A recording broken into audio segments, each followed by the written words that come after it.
All right, I want to go out to Blossom to see the Cleveland Orchestra do the score for Lord of the Rings. The iconic score performed by the Cleveland Orchestra. I got a 4-pack of tickets for you.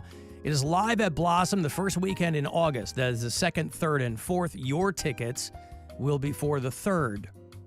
And tickets for the entire 2024 Blossom Music Festival season are on sale now if you go to clevelandorchestra.com. This pair for you. Sorry, 2-pair, 4-pack tickets. Cleveland Orchestra scoring Lord of the Rings, August 3rd at Blossom. Caller 10. 216-578-1007 or 800-348-1007. There's something I want to say to you. If you're not completely satisfied with today's show, I will only be checking somewhat satisfied on our comment card. you're not alone. This is the Alan Cox Show. On 100.7 WMMS.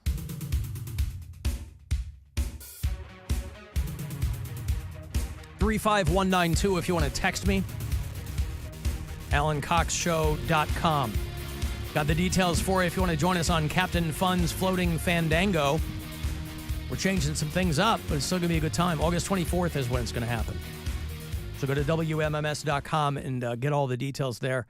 You'll be able to buy tickets too if you're not able to win them, but we give you plenty of chances to win them so that you can come out and hang with all of us on the boat. So WMMS.com. It should be right there on the front, I think. The guy asked for some premium placement there on the front of the page. So look for it there. Yeah, there it is. Win your way aboard Captain Fun's Floating Fandango. Who's helping us today in the video department after such a long and laborious weekend? Linder Aberdeed. Thank you so much, sir or madam. I appreciate it. You had quite the pool day yesterday. I saw your video. Me? Yeah. Didn't you post a video of pool I didn't post day? anything. Oh, I thought you posted a video of you in the pool. I mean, I didn't post anything. Oh. Somebody else might have posted stuff, but I didn't post nothing. But Right. yeah, it was a good day. It was a good pool day. A hot day. Yeah. All day yesterday. Well, then it got rainy, and then everybody went inside, and so then we went back out and had the pool to ourselves. Fun time. Yeah. It was a great weekend. Friday went to Pioneer Water Park, whatever it's called. You tell me. I didn't go. It's Pioneer Water Park out in Chardon, and that's for my girlfriend's birthday weekend. And we're in the lazy river, and all of a sudden, everybody, like all the lifeguards, start Baywatching over to the middle of the lazy river. There's like an island in the middle, and I guess some lady flipped out of her tube backwards and hit her head. Oh. And she got a little too lazy. Yeah, she got a little too lazy, and they had to pull her out of there and take her out in a ambulance, and so that was crazy. But wow, those kids were, they were taking it serious. They're like jumping over fences and stuff. They're all running, and I was like, oh, they should play the music. What? Play the Baywatch music. Oh yeah. Yeah, well, I'm like, you guys are running too fast. You're supposed to run in slow motion. I also didn't realize that they had lifeguards for a lazy river. I mean, so yeah. Yeah. You gotta have. I mean, usually you can stand up in a lazy river. It's going to come up to your thigh if you're lucky. Yeah, but even in a. But she hit her head. She hit her head. Yeah, you got to be prepared. So they have like 3 different lifeguards watch because it's a pretty big lazy river. Mm-hmm. So they got to have a few points covered, and then. They're running from all over the place because there's water slides and there's a pool. Oh, I see. It was a whole big production. Yeah. They keep an eagle eye on the proceedings. Yeah. Hey, David. Hey. David, what's going on? Hey, I just a couple of things I wanted to say. Alan Crooks, hit the show. Thank you, sir. But I know who the next vice president is going to be. I know because I've spoken to Trump himself. This is breaking news right here. The next vice president. It is? Yeah. Dick from Dayton? George Santos. Oh, hey. Not, oh, God, what's his drag queen? Oh, I can't remember. Alter ego? That old crypt keeper, Giuliani? No. Oh, God. He had a drag queen because Santos is on Cameo now. And his drag queen, Katara Ravash. See, I like a good pun in my drag queen names. Like when Pound Cake did it, he was A Wish a Bitch Would. I like drag queen pun names. Katara Ravash. I don't know what the hell that means. But, okay, well, I'll mark you down, David. Okay, well, there's David with, George Santos. Mm-hmm. Sharon Needles. That's a great drag name. Yeah. Classic, yep. Kitty Scott Claus. Mm-hmm. That's a good one, too. Britta Filter. Heidi in the closet. Clunky, but I don't care. Heidi in the closet. No, I don't care. Oh, God, that's great. Farrah Moan. Yep. Penetration. There she is. There she is. Yep. Maddie Morphosis. I mean, drag queen / roller derby name. I know roller derby names are traditionally more violent puns. But worst part of Trump sucking all the air out of the news cycle is that it completely eclipsed 3 big celebrity deaths. A lot of times we have to cobble together the celebrity deaths. We'll come off a weekend and we'll go, well, you might have like last week it was the kid from Alf, right? Yeah. The kid from Alf who basically retired after that show, or the retirement was done for him. And then you cobble it together with a guy who won an Oscar for Gone with the Wind or something. This weekend you had Dr. Ruth, who is a Gen X icon. There's probably an entire generation of people who have no clue who Dr. Ruth is. She's been off the radar for a while anyway, so you could allow it. Richard Simmons and Shannen Doherty. I mean, let's say 3 Gen X icons. Yeah. I mean, man, we just got shot about the head, neck, and chest. The Grim Reaper, his aim was true. That kid in Butler, PA, he swung and missed. But the Grim Reaper, and they were coming fast and furious, boy. They announced Dr. Ruth on Friday, I think, and Richard Simmons on Saturday, Shannen Doherty, I think the same day as Richard Simmons. Dr. Ruth was a sex therapist. You guys remember Dr. Ruth? Oh, yeah. She's very, very diminutive. Many people they think of Sue Johansson, and they confuse the two of them. But Dr. Ruth was the OG. She was. I mean, she was 96, about 40-some years ago. She did a call-in show in New York City called Sexually Speaking. They're trying to reboot this with our own Mary Santora. Mm-hmm. Thanks for blowing it cover. And then they syndicated that show nationally with Dr. Ruth. And Bill, I got some audio from a couple of Mary's test shows. Can't wait. Yeah. And it all slides around and it mushes out and nothing stays where it's supposed to stay. Back door, which is the door that everybody uses. That's just everybody? Just good advice. It is. It's just good advice. People came all over me. Still good advice. It's, you know. I like cream pies. Mm-hmm. So anyway, testimonial? Yeah, the reboot of Sexually Speaking with our own Mary Santora is going to be hitting stations nationwide sometime in 2025. Elbow to fist. Mm-hmm. Advanced move. That's a lot. That's for everybody. When other people do it, it weirds me out, but I can touch my own. Yeah. Anyway, Dr. Ruth Westheimer, she had a TV show. She became a household name. Here she is talking about the 50 Shades of Grey book. This book, what it will do is it actually will arouse a woman. And I would say to women all over the world, read it, use it in your own mind, and then spin off your own fantasies. Jawohl! Dr. Ruth!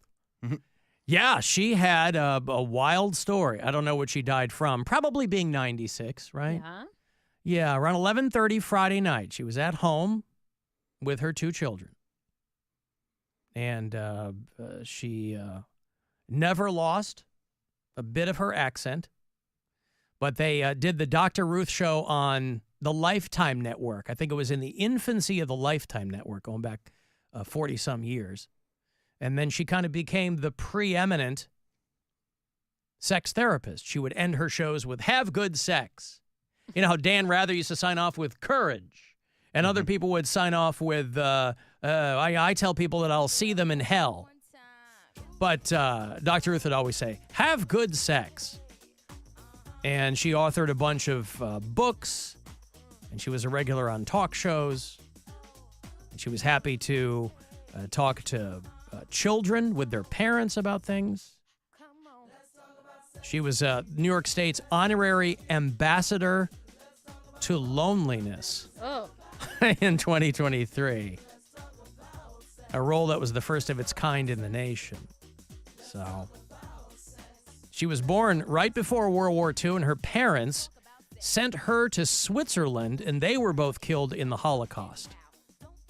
So they sent her off, and she survived, where her parents did not. But she did train as a sniper when she was a teenager. She became part of the IDF over there. So she was legit, boy. You know, I finally finished. I started watching it. We were in Florida, for Christ's sake, back in April, and I kept forgetting I was watching it. The Mr. Rogers movie with Tom Hanks. I've never seen that. It's called A Beautiful Day in the Neighborhood. It's Matthew Rhys, I love him in stuff, plays the guy who was writing a big article on Fred Rogers, who I knew for a number of years because I worked at WQED in Pittsburgh and shared his studio. And Tom Hanks plays Mr. Rogers. Fantastic. But they allude in the movie, somebody asks him the question, is it true you're a Marine sniper? There are all these urban legends about Mr. Rogers, that he was like this Marine sniper with, triple-digit kills. And he's like, no, that's not true. That's not the case. They did the same thing to, what's his face, the Happy Little Trees guy. Bob Ross. Bob Ross, yeah. Because people they can't conceive that someone could be so just kind and nice, and yeah. So Dr. Ruth died, and Richard Simmons died. He was 76 years old, and I mean, he's coming off half the country thinking that the guy had been dead because he was so out of the public eye for a while, and then every so often... Ruth, I didn't know she was still alive for sure. Yeah, I think I told somebody that. I was like, I thought she died a long time ago. But Richard Simmons, who I remember when his show was on television, my mom was a big Richard Simmons fan. So between Jane Fonda's Jazzercise, or what was it? Was it Jazzercise? It wasn't Jazzercise. The Jane Fonda workout or whatever. Those tapes and Richard Simmons on television, it was an entire generation of boomer moms who were watching him on television. Now, they did actually announce the actual vice president candidate for Trump. I thought they were doing that on the last day of the convention. That's usually when they do just got an update. So this is, who is it? J.D. Vance. Yeah, from Ohio. Yep. Well, listen, what better guy to have on the ticket than a dude who completely decried Trump and everything he stood for, and then bent over and greased up and grab ankle when it became politically expedient for him to do so. That's a guy you want with you because you know he'll do anything you want. You know he's your bitch. And that's what Trump needs. He doesn't want anybody that's going to upstage him or outshine him. And J.D. Vance is like a thumb with facial hair.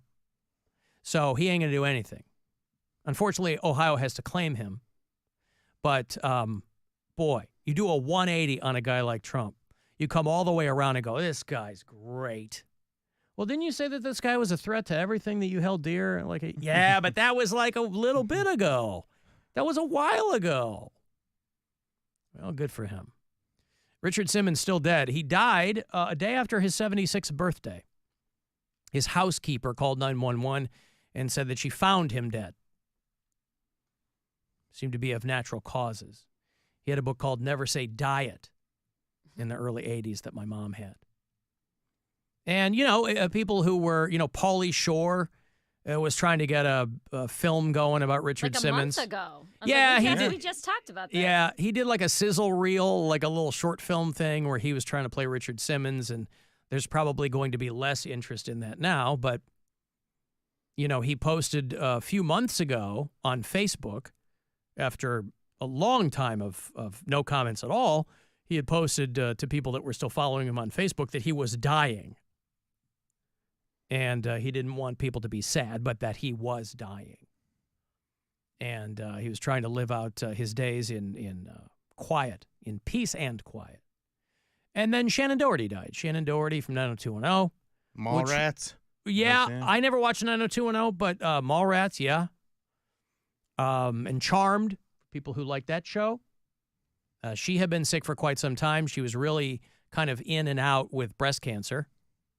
But she dealt with it for a long time. And she died over the weekend. She was 53, so she was the youngest of the three. But I'll give you some Richard Simmons. I'll give you some Shannen Doherty. Are you ready to tone?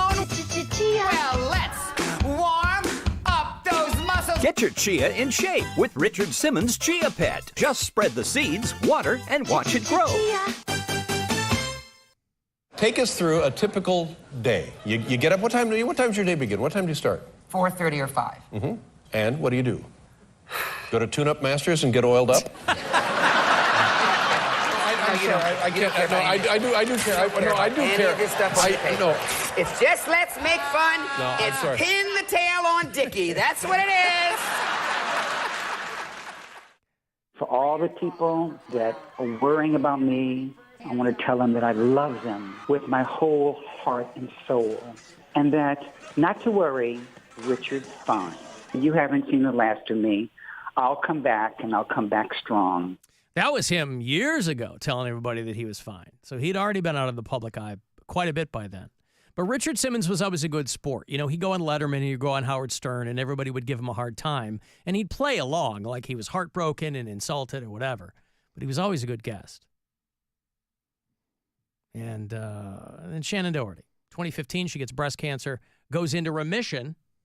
And then last year she said, well, it's spread to my brain. But she had a long career. She was on Little House on the Prairie, for God's sake. She was in Heathers. Remember Heathers with Winona Ryder? She was in that. So big weekend of celebrity deaths.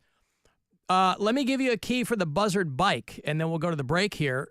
We got a bunch of these to give to you. It's a shot for you to fire up this